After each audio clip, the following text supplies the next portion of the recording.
Thanks for being here. Subscribe to Cheating Stories Best, so you don't miss new stories. Infidelity in marriage. Why do people do this?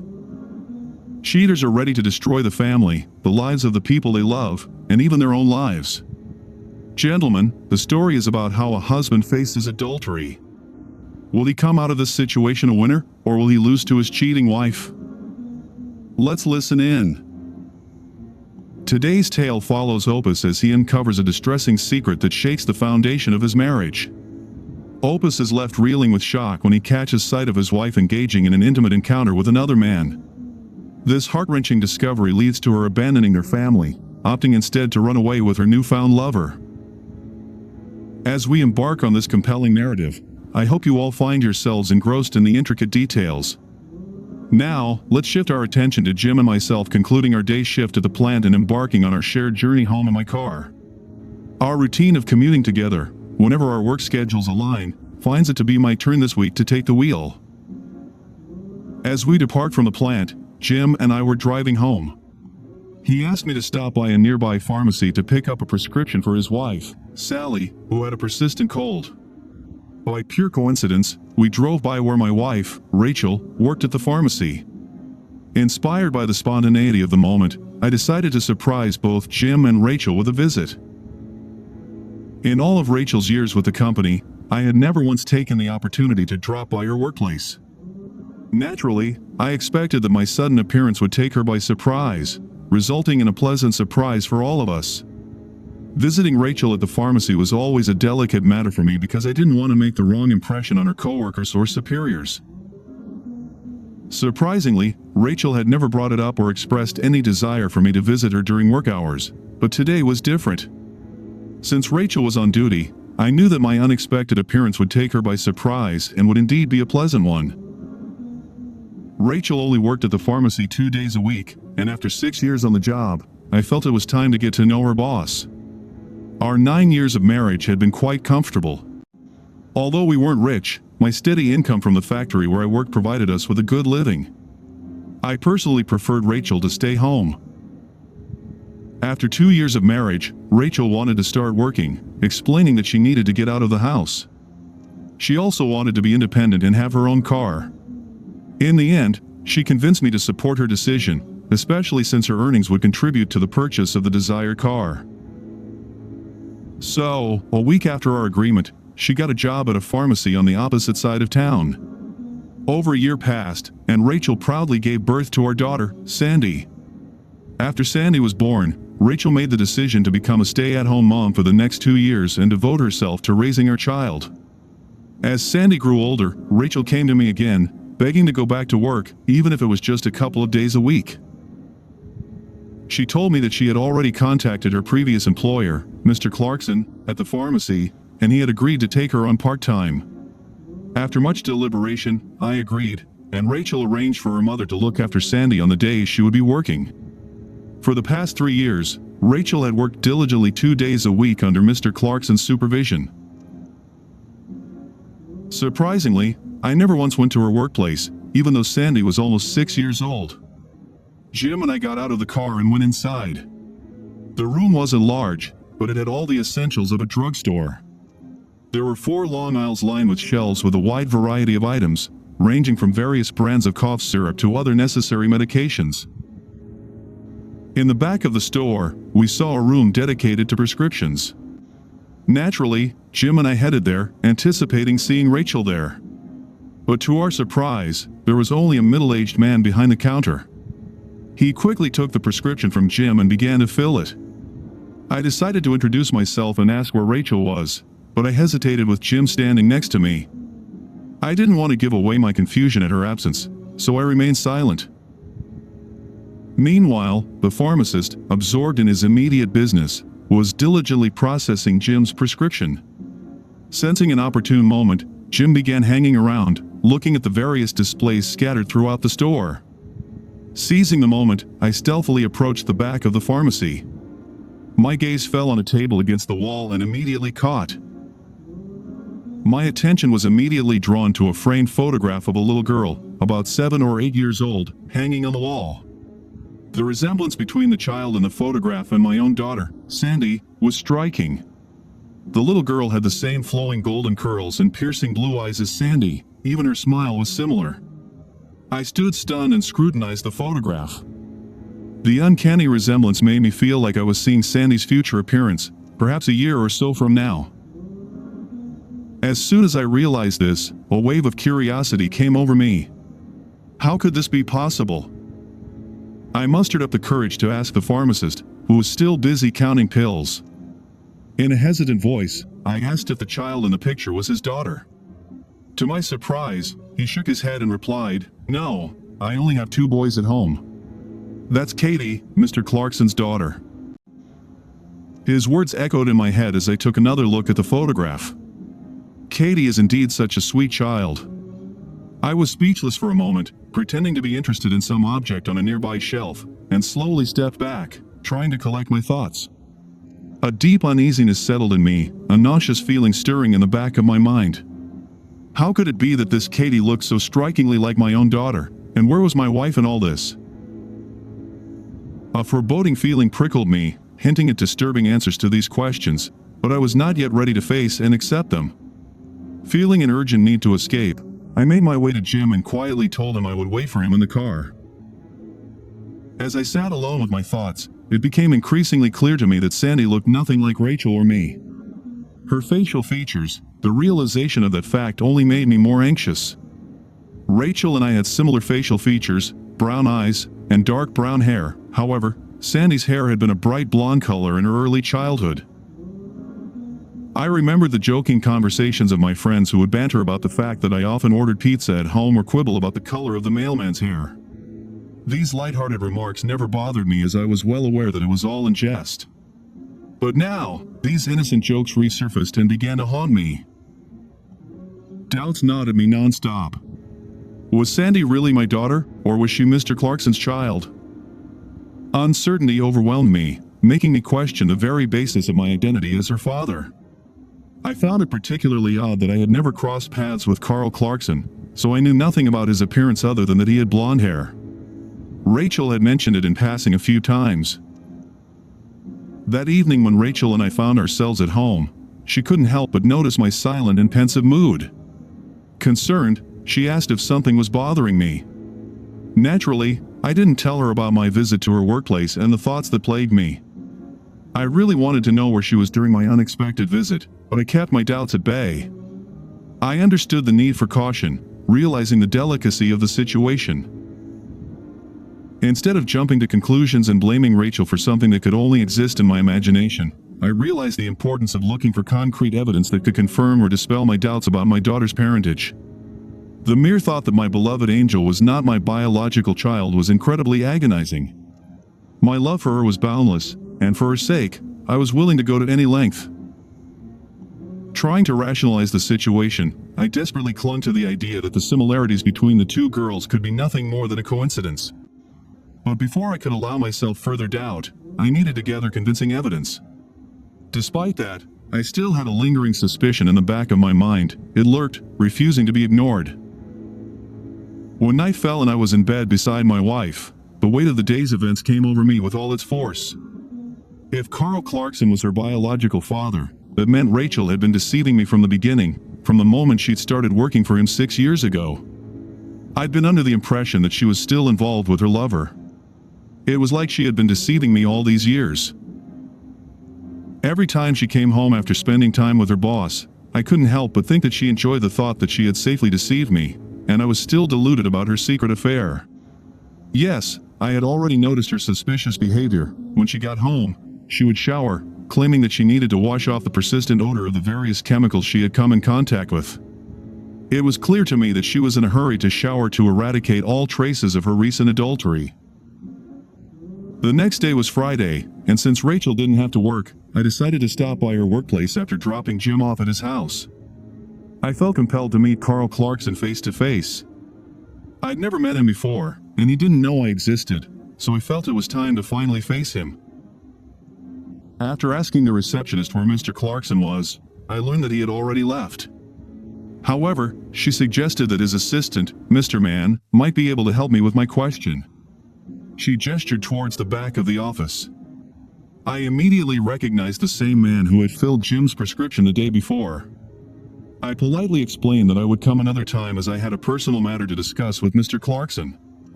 At the same time, she suddenly told me not to come to the pharmacy on Tuesday or Thursday afternoons, as he was always absent during those hours. Without saying a word in response, I just nodded, signaling that I understood the situation. As I got into the car, I mumbled to myself, realizing that I was completely confused. Rachel was hired to assist Mr. Clarkson on those particular 2 days. Her duties included counting pills and helping to fill prescriptions in the community. Interestingly, she constantly addressed him as Mr. Clarkson. That said, I had just learned that it was on the days that Rachel worked that he took the day off. This left me puzzled and questioning what Rachel was doing on those days. After all, her role was to assist her boss during those hours, but she was nowhere to be found. Maybe she was accompanying him somewhere else. After the birth of our daughter Sandy, I strongly objected to her going back to work. Despite this, she persisted, and eventually, I reluctantly agreed. Now, I was haunted by a heavy feeling about her work, and the image of the picture of our child on her desk haunted me. Doubts about my wife's fidelity grew stronger every day. Was she having an affair with her boss, or were these suspicions a figment of my overactive imagination? I was determined to gather evidence of Rachel's infidelity. Spending the weekend with her at home had turned into a nightmare for me. Every time I looked at her, I couldn't help but think that she was having a secret affair with her boss. Unfortunately, I didn't have a clear picture of him, which made me even more upset. In the back of my mind, I felt that Sandy, our daughter, might not be biologically mine. This suspicion never left me, and I began to speculate that Rachel had been cheating on me behind my back all this time. Maybe she was carrying her lover's second child. She seemed to be cheating on me far more often than I realized. Every time I thought of her, my anger rose to the surface. It became impossible to see her without feeling a deep frustration that fueled my determination to get to the truth. On Saturday morning, as she slept peacefully beside me, I watched her quietly. She was undoubtedly a beautiful woman, but the thought of her possible betrayal weighed on me, drowning out any admiration. Throughout the morning, we didn't exchange a single word, maintaining an awkward silence. As the three of us gathered around the table, I noticed that I was talking mostly to my daughter, deliberately avoiding Rachel. That night, I woke her abruptly in the middle of the night, wanting to reclaim what I felt was rightfully mine. There were no tender kisses or sweet words between us, but instead, a rough and passionless intimacy. It was my way of getting revenge, punishing her for giving herself to another man. Strangely enough, Rachel never once protested or voiced her displeasure at my strange behavior. That, in itself, spoke volumes. It looked like she had something to hide, and she was trying to placate me by allowing unlimited physical intimacy. After all, I had no concrete evidence of her cheating at the time. I couldn't explain the reason for my behavior. I only knew that I had a keen desire to hurt her.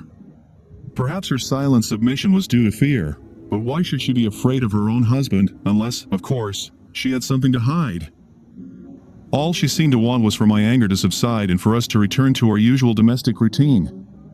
I sensed that she was afraid to talk to me, as if she feared that I would discover her worst secret. In an attempt to find solace and keep her peace, she decided to submit to my demands and endure the humiliation I subjected her to. Every day, I became more and more convinced that she was having an affair with her boss. I now firmly believed that their illicit relationship had been going on for years. Throughout my life, I had always been a caring and attentive husband. I used to pride myself on being a caring and attentive husband to my wife, but now I began to use her body solely to satisfy my own desires, completely ignoring her desires. The emotional connection between us was gone, and I stopped seeing her as a beloved partner. In some strange impulse, I sought retribution by being selfish and forceful during our intimate moments.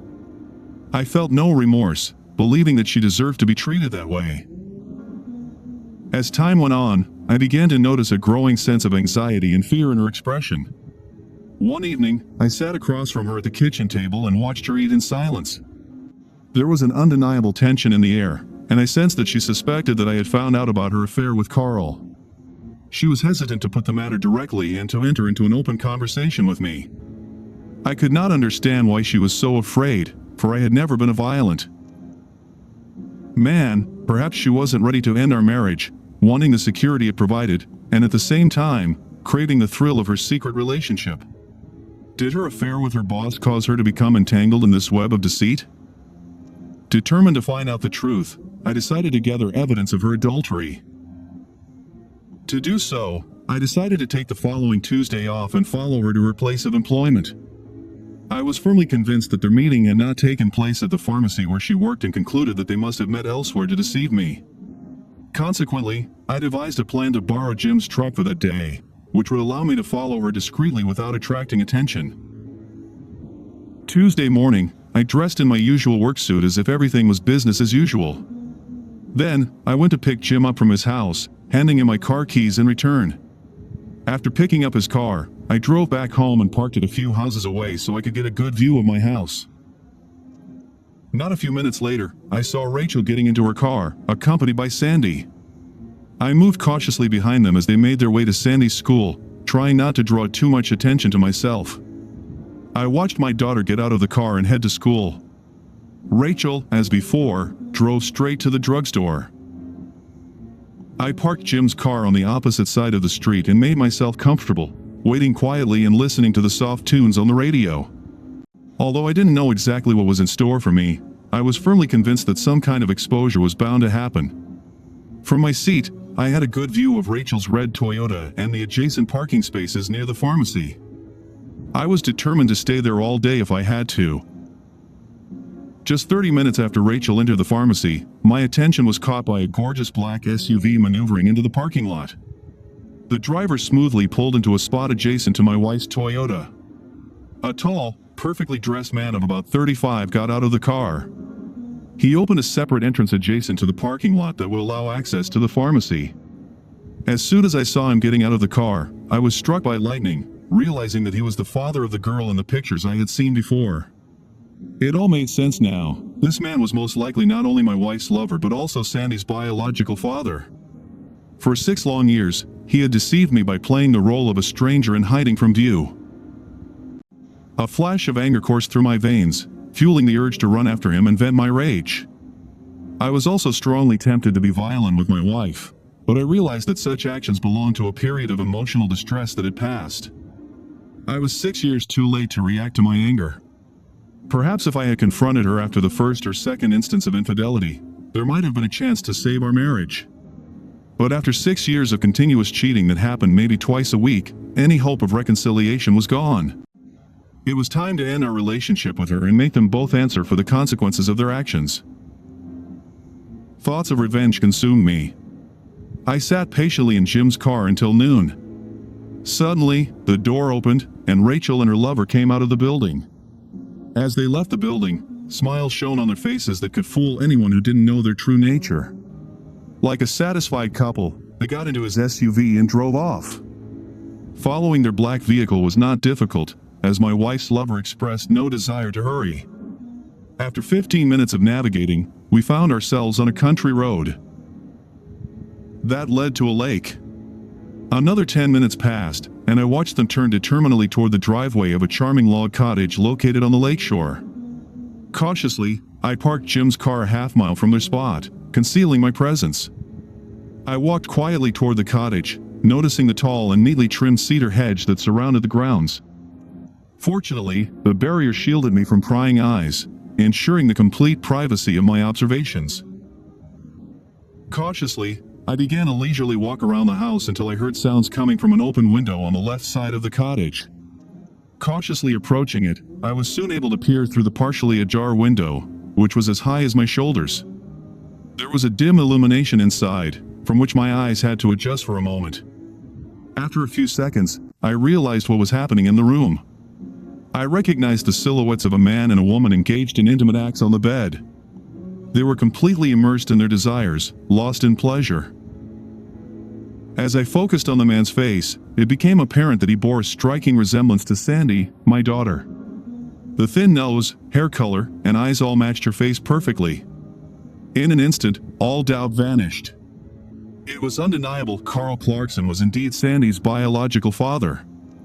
The realization hit me like a tidal wave. Carl Clarkson, my wife's lover, was the father of Sandy, my only daughter.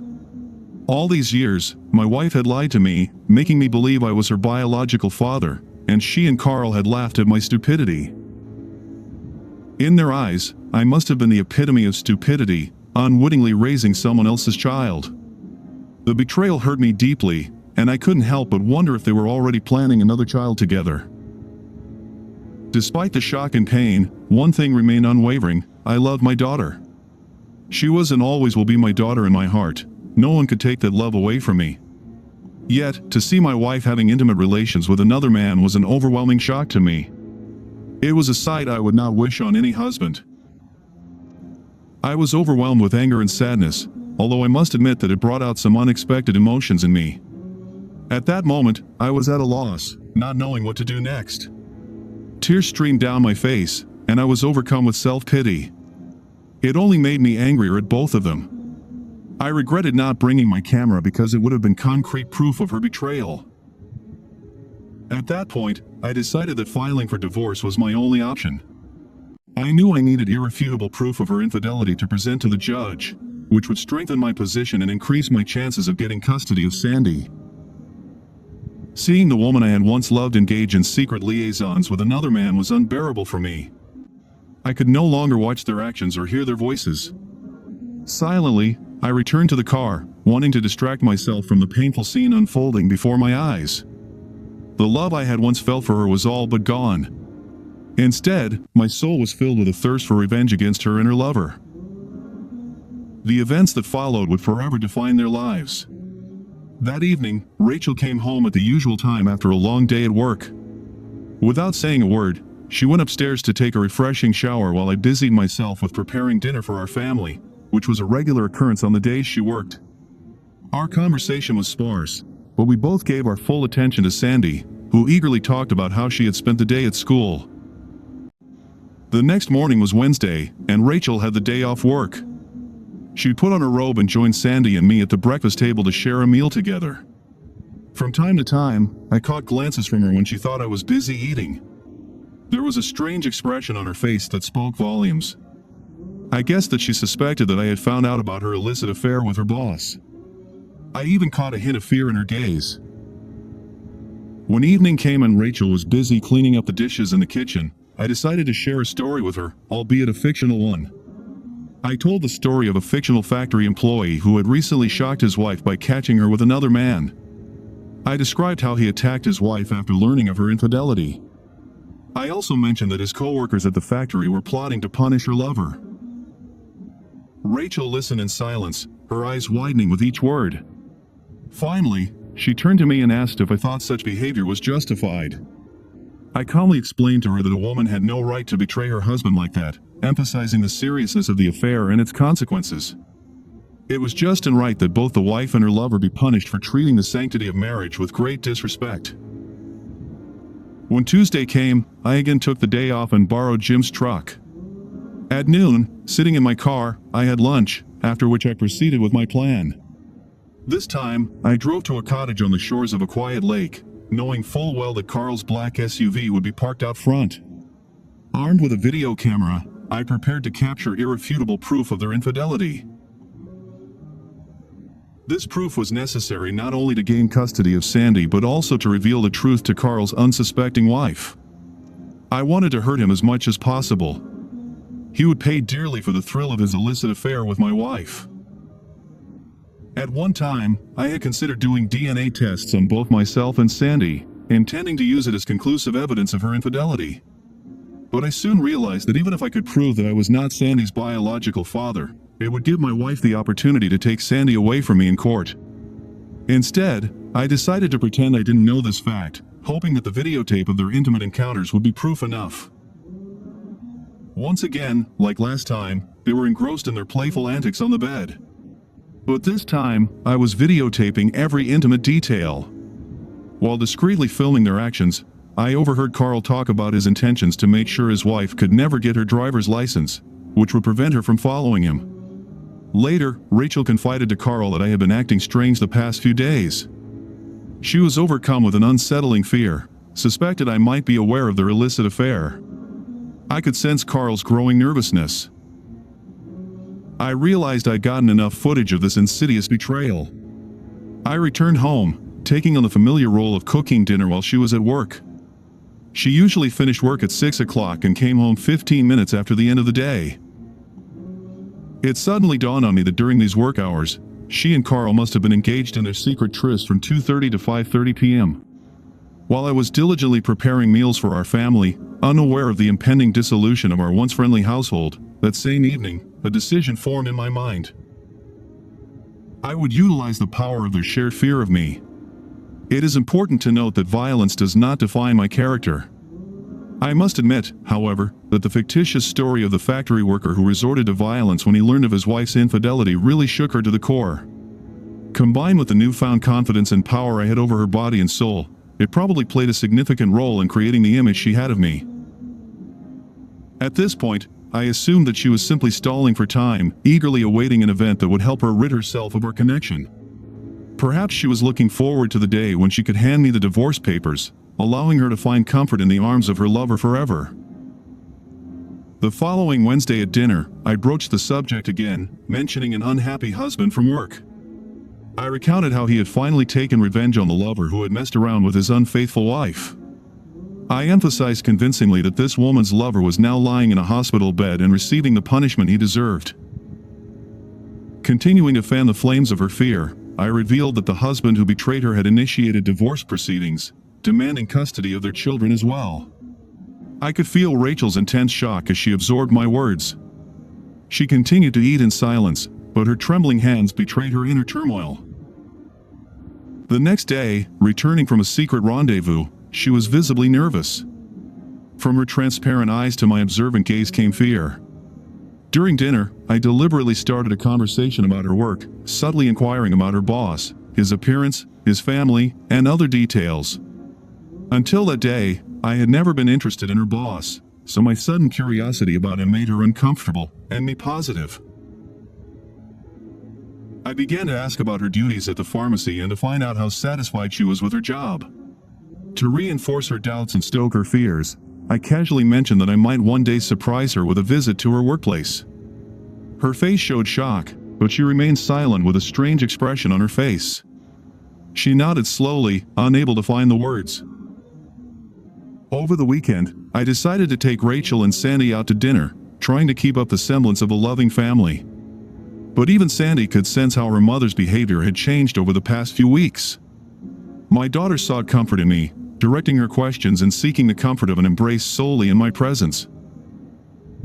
That evening, as we were nearing the end of our meal at the restaurant, Sandy excused herself to the restroom, leaving us alone.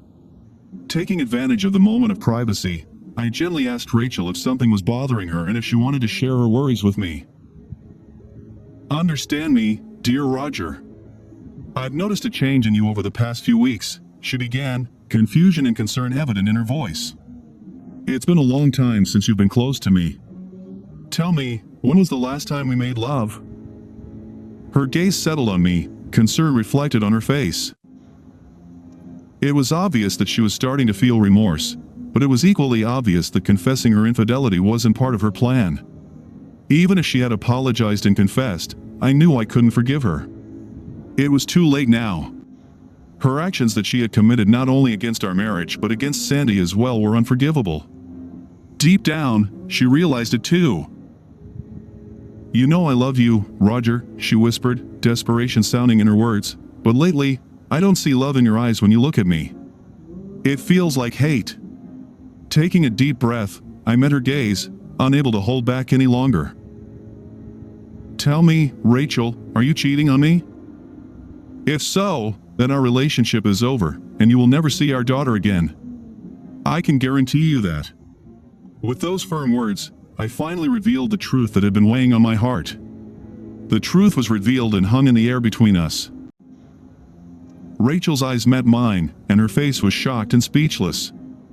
I watched as tears came to her eyes, their appearance an unexpected display of her emotions. She abruptly grabbed her purse and ran out of the restaurant, leaving only an uncertain trail behind her. While Sandy was in the restroom, I settled the bill and waited patiently for her to join me. As I left the restaurant, I saw Rachel standing by the car, her eyes red with tears, but she couldn't cry anymore. The following Monday, I went to my supervisor and applied for a 2-week vacation. The gravity of the situation made me take a step back and evaluate my next steps. At first, my boss was hesitant when I asked for 2 weeks of vacation, but after explaining the seriousness of my family crisis, he agreed and acquiesced to my request. Toward evening that same day, I found myself in the parking lot at Carl's house, contemplating my next steps. Sitting in my car, I pondered the unknown ahead of me, not knowing the exact plan. I felt I had to finally meet Carl's wife and tell her the truth. I caught a glimpse of her in the backyard by the pool, and it strengthened my resolve. The woman was taller than Rachel, and her light brown hair looked like my wife's. With all my strength, I got out of the car and walked to the fence entrance, with bated breath. I slowly made my way across the backyard, watching her rearrange the chairs around the pool. Finally reaching her, I introduced myself in a trembling voice. I'm Roger Weldon, and my wife, Rachel, works alongside your husband at the pharmacy. Her gaze froze in unusual tension for a moment, and then a smile appeared on her lips. She held out her hand, accepting my introduction. Yes, of course, I've heard of Rachel, although we've never met, Claudine Clarkson replied with a warm smile, and our hands intertwined in a friendly greeting. At that moment, it became clear to me that she knew nothing of her husband's affair with my wife. As I considered the gravity of the truth I was about to share with her, I realized that there was no escaping the devastating effect this revelation would have on her.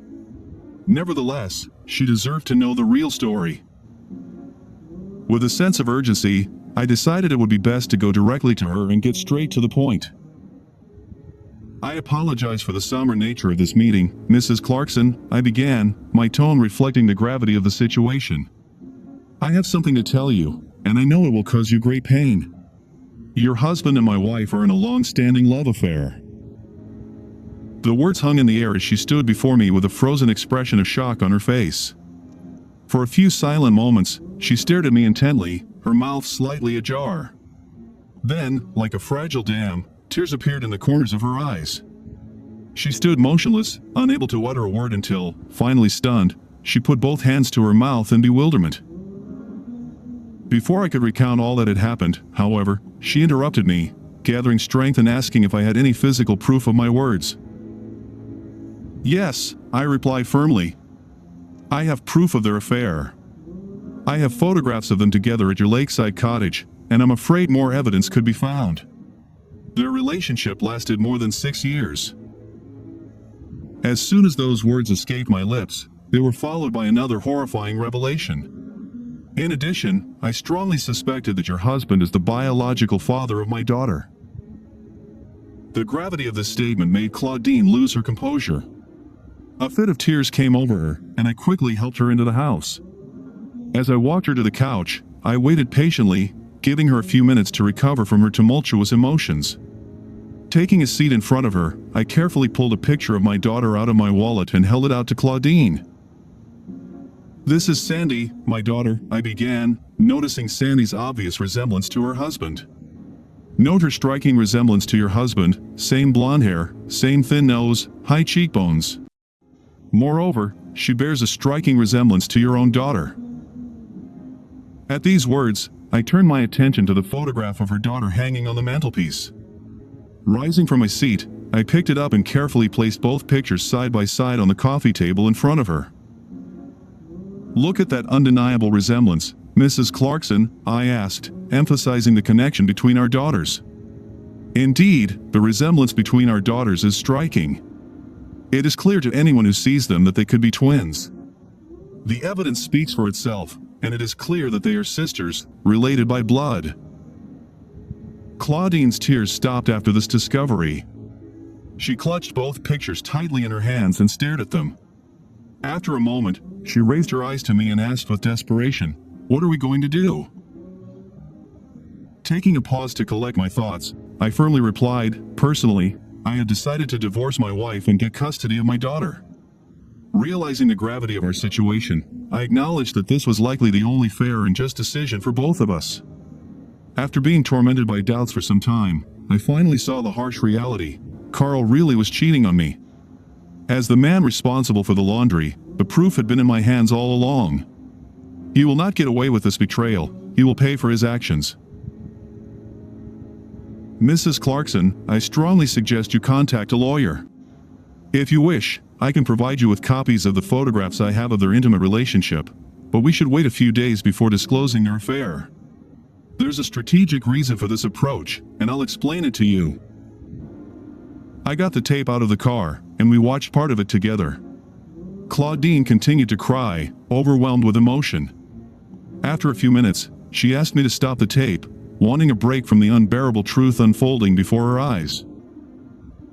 After Claudine had managed to regain her composure, I proceeded to outline my intentions and plans. I suggested that we both wait a few days before informing the couple of what we knew about their affair. With a heavy heart, she reluctantly agreed to this course of action. On Tuesday, I sought the advice of my attorney, sharing with him the photos I had received of the unfaithful wife. But the lawyer explained that getting custody of Sandy would not be easy, especially since I am not her biological father. He warned that if my wife demanded a DNA test and proved that I was not Sandy's biological father, it could significantly weaken my argument. Given the advice of an attorney and the possible consequences, I realized that a child support lawsuit against Carl would likely result in the loss of custody of Sandy, an outcome I desperately wanted to avoid. Upon realizing this, I made the decision to stop any legal action for the time being. Realizing the need to take matters into my own hands, I decided to devise a plan that would force my wife to leave our home and voluntarily relinquish custody of Sandy in my favor. This became my new goal, and I began to chart a complicated path to ensure my daughter's safety and well-being. If I could somehow convince my wife to go away with her lover, even if only for a short time, it might play in my favor. By doing so, she would create a dubious situation that would call into question her ability to gain custody of our daughter in the event of our divorce. At this point, no DNA tests had been done, providing no concrete evidence that I was not Sandy's biological father. It dawned on me that the judge would not look favorably on a mother who was having an affair with another man. When Rachel came home from work that afternoon, I noticed clear signs of her cheating. Her lips were slippery and moist, indicating that she had been intimate. When Rachel found out that I knew about her secret affair, tears streamed down her face, and she began to apologize to me. She tried to talk to me, expressing her remorse and repeating that she was sorry for what she had done. I remained silent, offering no words of comfort or response. Sensing my indifference, she began to say that she would end her affair with Carl and quit her job. She claimed to love only me and begged me to forgive her, promising to redeem herself. But it was quite obvious to me that she was lying. Hearing the derogatory remarks she made about me while at the cottage with her lover, I realized that she had no sincere intention of leaving him. Despite her attempts to buy time, it was becoming painfully clear that Rachel had made the decision to leave me for Carl. The only thing keeping her from leaving immediately was Sandy and her fear of my immediate reaction. To get Rachel to run off with her boss, I realized I needed to increase her fear. I wanted her to fear not only for her own safety but also for the safety of her lover. In a calm tone, I made it clear that forgiveness was out of the question. I explicitly warned her that my revenge on her and Carl would be excruciatingly painful. In doing so, I deliberately left out the fact that I was not Sandy's biological father. Later that afternoon, I honored my recommendation and drove to Claudine's home. She sought legal advice from the same lawyer I had hired.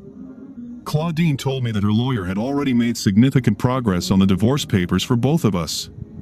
She also told me that her husband had been acting strangely for the past 24 hours. She had noticed him discreetly loading boxes into his SUV, unaware that she was watching him from the yard. From this, she concluded that he was secretly planning to abandon the family. I reassured Claudine, explaining that this unexpected development could be good for her. If her husband decided to leave them, it would greatly improve her chances of obtaining custody of her daughter. I emphasized that by abandoning his family, he would jeopardize everything. Such actions will reflect poorly on him in the eyes of a judge if it comes to that. Naturally, Rachel didn't show up for work on Tuesday. She said she quit her job and vowed never to speak to Carl again. But I treated her promises with complete indifference.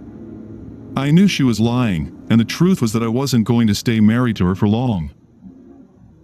That afternoon, I watched her discreetly as she gathered her things from the dressing room. It became clear to me that she too intended to leave me soon. Nevertheless, I was determined not to let her take Sandy with her. To reinforce her already strong desire to run away with her lover, I made a deliberate choice to further fuel her fear. That same day, I told her of my plan to deal with Carl the following week.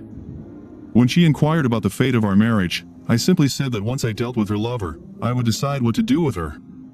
When I looked into her eyes, her silent gaze reflected unmistakable terror. It is important to note that violence does not come naturally to me. In the weeks leading up to this revelation, I had always treated our relationship with tenderness, both in and out of the bedroom. But when I learned that she had broken our marriage vows over 6 years ago and was continuing to do so, the love I had once felt for her dissolved into thin air. I transformed into a different person, a person racked with sadness and anger. It is important to note that this transformation did not lead me to violence, but rather to deep emotional distress. The next day, I walked Sandy to school and tried to talk to the person in charge of her education. I approached the principal of the school where Sandy attends and urgently explained the seriousness of the situation. I made it clear that my wife intended to run away with another man and possibly even kidnap our daughter. I emphasized that under no circumstances would I allow Sandy to leave the school grounds with my wife or anyone else without my express permission. To ensure Sandy's safety, I devised a plan whereby each day I would personally drive her to school and ask her to wait inside until I returned for her.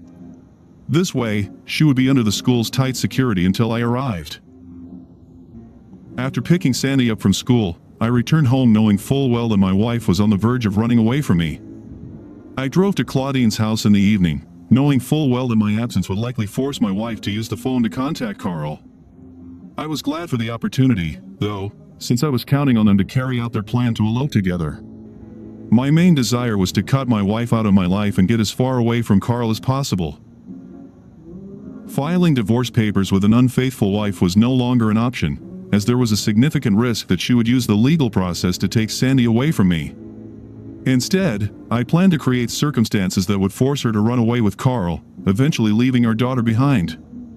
Even if it meant moving to the other side of the country with my daughter for just a few days, I was determined to make it happen. If my wife and Carl carried out their plan, arriving at Claudine's house, I saw her in tears. She told me that Carl had taken almost all of his belongings without explaining the reason for his sudden departure. It was clear to me that he was waiting for a convenient moment when I wasn't home to meet Rachel. My first priority, however, was to make sure they didn't take Sandy with them. Without hesitation, I immediately drove to the school where Sandy was attending. To my horror, as soon as I pulled up, I noticed Carl's car driving slowly past the school. To my horror, I saw Carl accompanied by my wife, who had noticed me parking my car outside the school. Realizing that they had been spotted, they hurriedly drove away. Fortunately, my daughter was still on the school grounds. I picked up Sandy and drove her home. Later, I talked to Sandy and gently explained that her mother would have to be away for a while as she had to visit a sick relative. I reassured her that everything would be all right and at the same time shielded her from the harsh truth about her mother's actions. The next day, I took the necessary precautions and changed all the locks on the doors of my house. Then I met with my lawyer and informed him that Rachel had left her family and gone into hiding with her lover. I then contacted a real estate agent to ask for the necessary assistance in selling the house as soon as possible, specifying that it was in my name only. Knowing that the paperwork would not be a problem, I stated that I needed to sell the house immediately. That evening, I contacted Claudine, and I heard on the other end of the phone that she was in tears. She tearfully told me that Carl had left a note on her bed. In the note, he said that he had fallen in love with someone else, which had prompted him to leave the marriage. In addition, he said that he had consulted his lawyer the week before, which had resulted in the house and cottage being transferred solely in her name. He had also left her a small sum of money deposited in the bank. Overwhelmed with sympathy, I could not help feeling a sense of responsibility for the sad circumstances that had befallen her. Afterward, I explained to her that my daughter Sandy was very much affected by her mother's absence from her home. As I was about to place my order for a huge pizza and salad, I persuaded her to bring Katie along so they could join us for dinner. To my surprise, not 15 minutes later, Claudine and Katie graced us with their presence in my home. As I later recalled, inviting them to dinner turned out to be one of the best decisions of my life. A wonderful friendship developed between my daughter and Katie, and they bonded quickly, which helped mitigate her mother's absence. Kathy's presence was instrumental in filling some of the void left behind. Personally, I found solace and comfort in Claudine's company. Together we spent an evening filled with warmth and companionship, experiencing moments of genuine pleasure and tranquility. Things progressed rapidly from there. Claudine and I formed a strong bond and became close friends. She made the decision to sell her cottage and house and moved in with me a few weeks later. Our relationship grew into that of a loving family with 2 beautiful daughters. To outsiders, it seemed like we were a married couple, happy and united. Realizing the need for a fresh start, I quickly got busy selling my home. I discussed with Claudine the importance of moving to a place where it would be difficult for our spouses to find us if they tried. Together, we planned a future where we could build a new life away from the past. Less than a month after Rachel left, I found myself in Texas with Claudine and our 2 girls. For many years, I had a successful career as a contractor and used my skills to build a beautiful home in a welcoming town. Gradually, I became convinced that this profession was lucrative and allowed me to thrive. I now have a staff of 5 people working under my supervision. It has been 5 years since Claudine and I moved to Texas. We are perceived in our community as a prosperous, happy married couple raising 2 daughters, Sandy and Katie. Just last year, we were blessed with the birth of our baby boy. Although we have not had contact with Rachel and Carl over the years, Claudine and I have not given up hope for their well-being, and at the same time, cherish the life we have built together. It's unlikely we'll ever hear from them again. Perhaps by now, they have realized the consequences of their actions, for cheaters often pay for their actions harshly. Their affair caused them to lose all contact with their daughters. As for us, life has become incredibly sweet. We have built a happy and fulfilling life, free from the shadows of infidelity. Our family is full of love and joy, and we treasure every moment we spend together.